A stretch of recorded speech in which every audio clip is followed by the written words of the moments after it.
హైదరాబాద్ లో ఉద్యోగాల అంశంపై కవిత చేసిన వ్యాఖ్యలు రాజకీయంగా చర్చనీయాంశంగా మారాయి. ఈ వ్యాఖ్యలకు నారా లోకేష్ సోషల్ మీడియా వేదికగా స్పందించారు. ఒక కార్యక్రమంలో మాట్లాడిన కవిత తెలంగాణ యువతకు ఉద్యోగ అవకాశాల విషయంలో ప్రాధాన్యత ఇవ్వాలంటూ వ్యాఖ్యానించారు. ఆమె చేసిన వ్యాఖ్యలు సోషల్ మీడియాలో విస్తృతంగా వైరల్ కావడంతో పాటు రాజకీయ వర్గాల్లోనూ చర్చకు దారితీశాయి.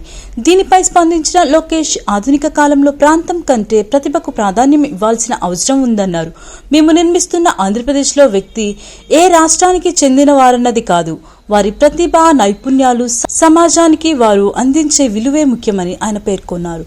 అలాగే రాష్ట్రాల సరిహద్దులు యువత అవకాశాలని నిర్ణయించకూడదని, దేశవ్యాప్తంగా ప్రతిభ ఆధారంగా అవకాశాలు అందుబాటులో ఉండాలని అభిప్రాయపడ్డారు. యువతకు విస్తృత అవకాశాలు కల్పించే దిశగా ఆలోచించాల్సిన అవసరం ఉందని తెలిపారు. ఈ వ్యవహారంలో సోషల్ మీడియాలో భిన్నాభిప్రాయాలు వ్యక్తమవుతున్నాయి. కొందరు కవితా వ్యాఖ్యలను తెలంగాణ యువత ప్రయోజనాల కోణంలో సమర్థిస్తుండగా, మరికొందరు ఉద్యోగాల్లో ప్రాంతీయత కంటే ప్రతిభకే ప్రాధాన్యం ఇవ్వాలని లోకేష్ అభిప్రాయానికి మద్దతు తెలుపుతున్నారు. ఈ పరిణామంతో ఉద్యోగాలు, ప్రాంతీయత, ప్రతిభ వంటి అంశాలపై మరోసారి రాజకీయ చర్చ ప్రారంభమైంది. రాజకీయ నాయకుల వ్యాఖ్యలపై ప్రజలు, నెటిజన్లు తమ అభిప్రాయాల్ని వివిధ వేదికల్లో వ్యక్తం చేస్తున్నారు.